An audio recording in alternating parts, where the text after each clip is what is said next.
Are you dealing with a covert narcissist?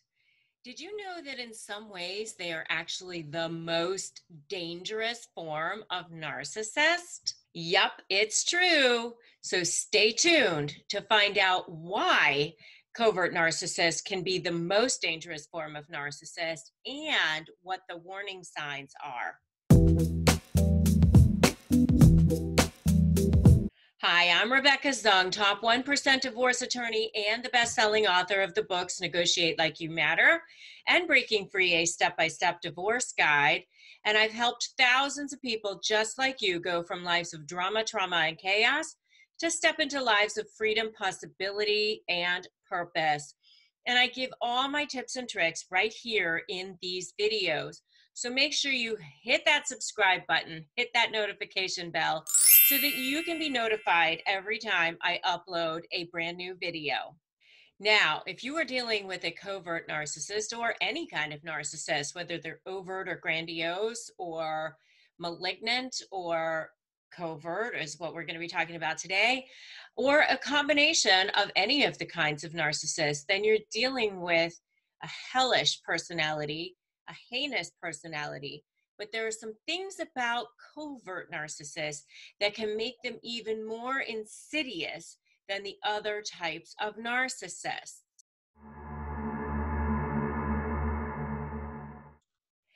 And for those of you who have watched my other videos, which you will want to check out on covert narcissism in relationships and the covert passive aggressive narcissist, and I'll drop links to those below, you know that I have a personal experience with dealing with covert narcissists.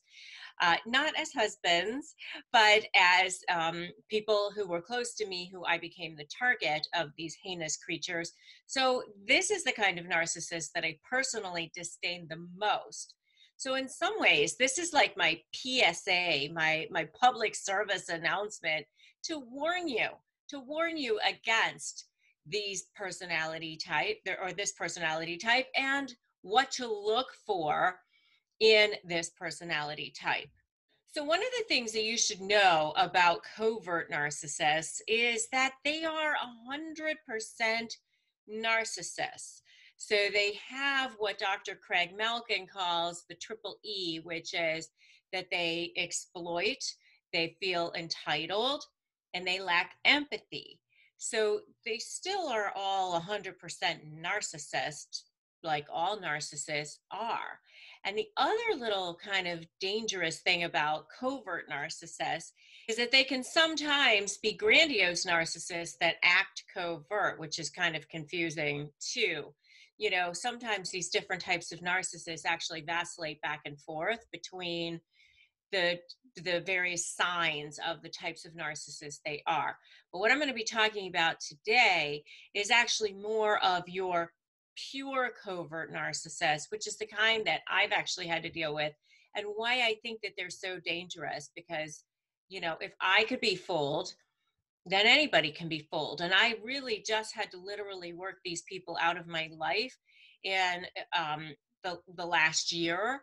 So, and it was not easy, and they still try to pop back up and pop back in because that's what narcissists do. They never really let go. They never really move on completely. You know, sometimes it can be years before they pop back up again, but that you can kind of minimize it and protect yourself in a lot of ways.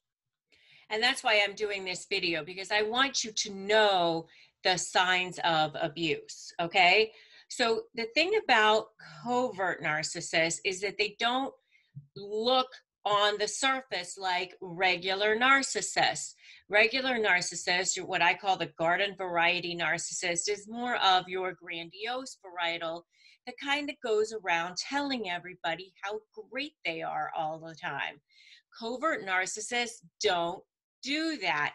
And that's one of the things that I think is so dangerous about them, is that on the surface, they appear very nice.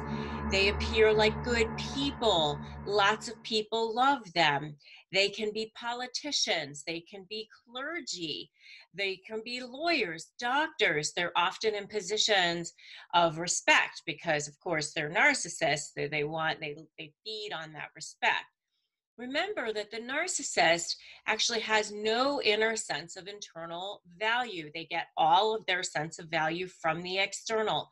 They need endless amounts of what we call supply, which is anything that feeds their ego, anything that feeds their external value or their feeling of external value.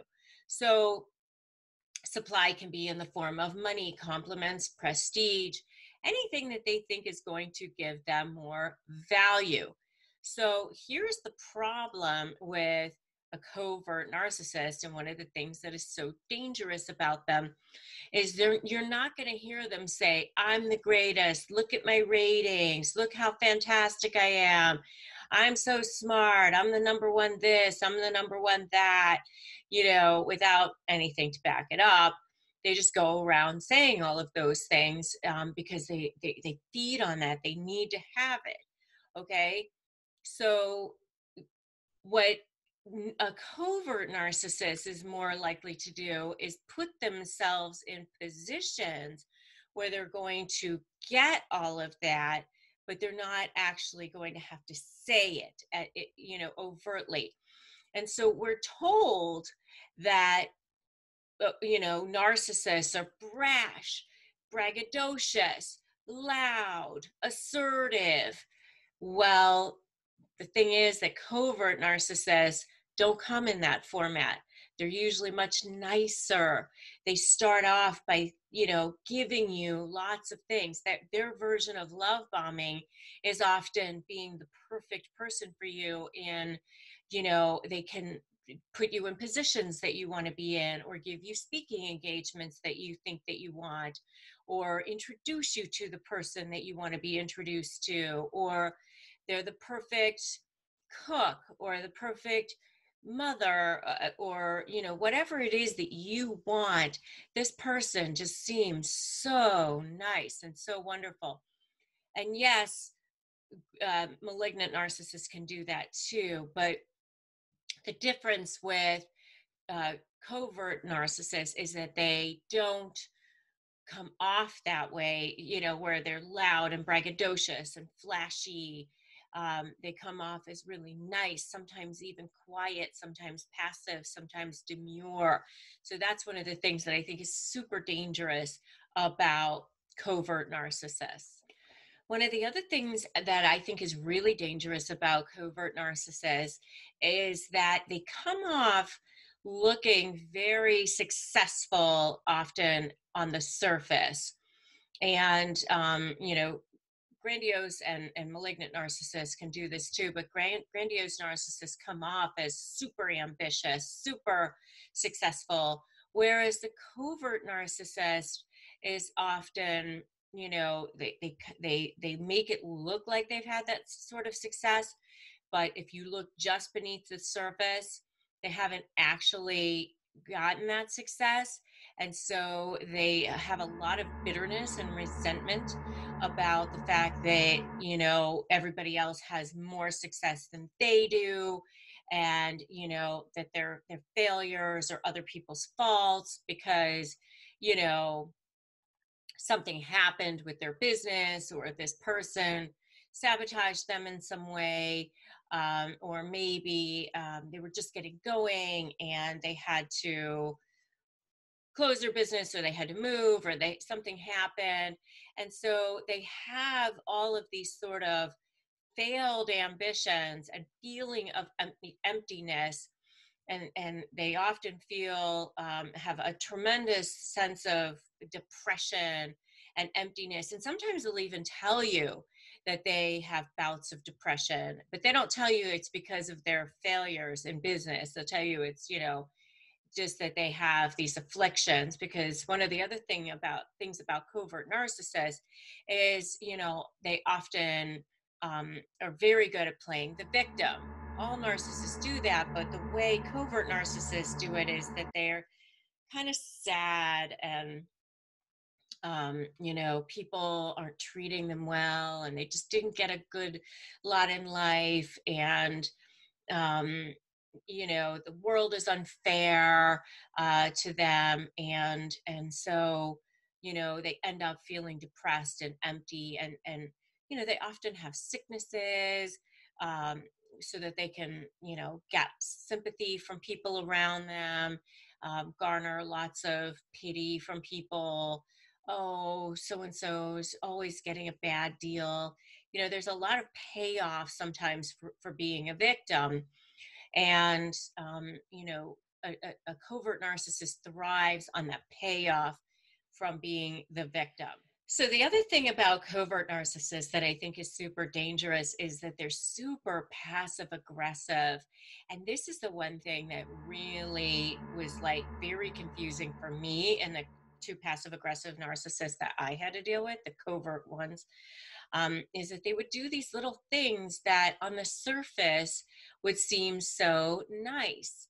Oh, here, I did this for you. And but while they're doing this thing for you, they're crossing a boundary.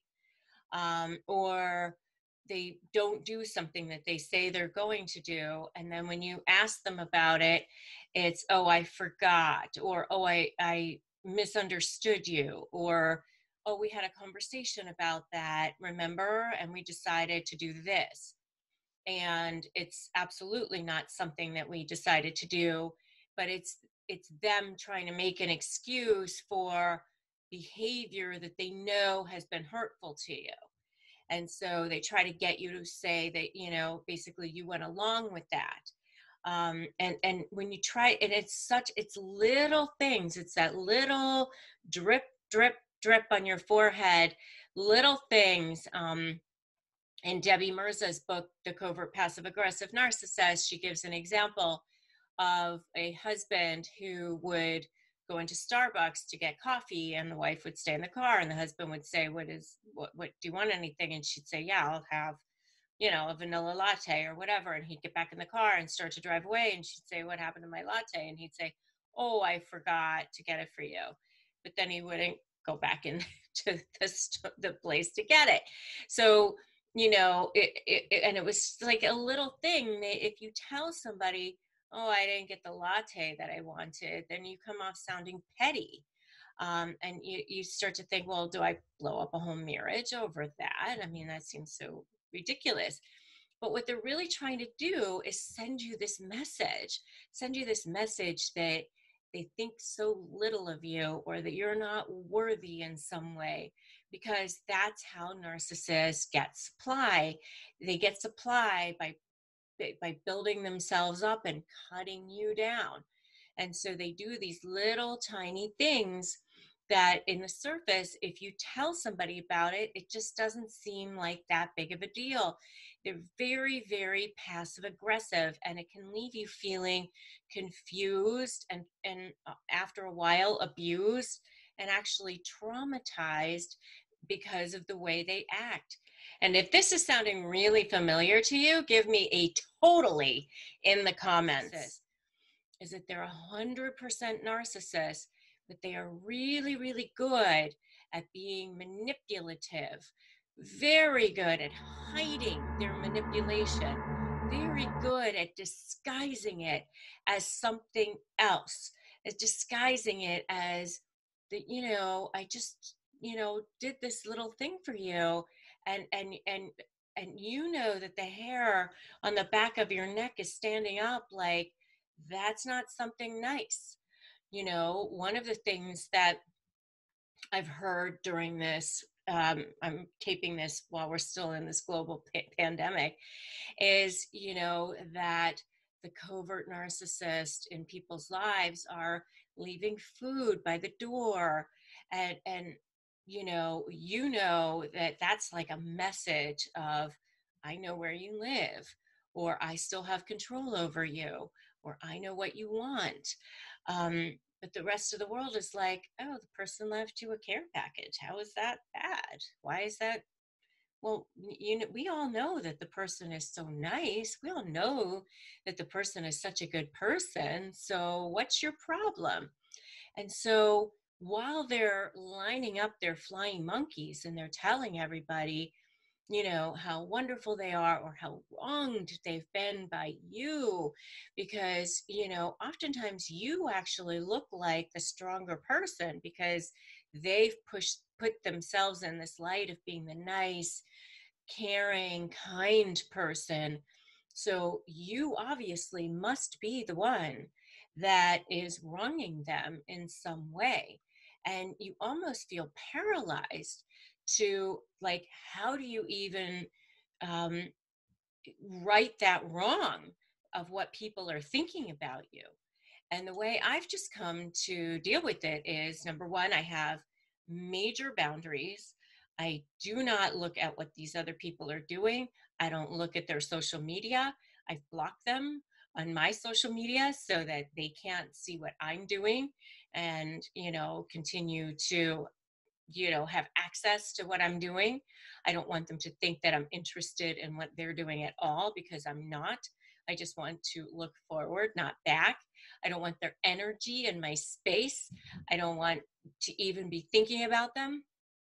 When I go to think, when one of them pops into my mind, I pivot immediately, because the way I look at it is, if I'm thinking about them, then I am not in creation mode. I'm not helping people. I'm not doing things like making these videos and helping you guys so that you can look forward also and concentrate on your now and the rest of your life and creating an incredible future. And so I just learned how to pivot and create major boundaries, because I don't want these people in my space, and you shouldn't have them in there either. So if you have to continue to co-parent with them, or you have to continue to live with them in some way, then, figure out a way to protect yourself so that when they do these things, you're no longer going to be sucked into it. And certainly do not let them see you be upset by their behavior, because then they know that they have you. Then they know that they still have this little modicum of control over you. So here comes more, here comes more. So, the less you can interact, the more you can show that you aren't interested and you direct your energies elsewhere, then that vibrational energy of connection that you still have with that person will eventually peter off and hopefully eventually die. So if you are dealing with a covert passive aggressive narcissist in your life, they can be the most dangerous kind of narcissist, because they are the most sneaky, the most insidious, the most stealth, and in some ways the most toxic, because of how good they are about hiding their narcissism and being under the radar. And so if that is you, I'm sending you blessings. I'm sending you light. From one survivor, thriver, to another, you can do this. Just follow the light, get them the hell out of your life, and look at your now and look forward. And if you are dealing with a covert passive aggressive narcissist, or any kind of a narcissist, and you're getting ready to negotiate with them, then you must download my free Crush My Negotiation Prep Worksheet. The link will be below, but if you just go to winmynegotiation.com, it will be all yours. And if you like this video, give it a like, give it a share, drop me a comment, let me know that you were here. And if you haven't already subscribed to my channel, make sure you stop, do that now, hit subscribe, hit that notification bell so that you can be notified when I upload my next video. Thanks so much for joining me today. Remember that today is a perfect day for negotiating your best life, and I'll see you in the next video.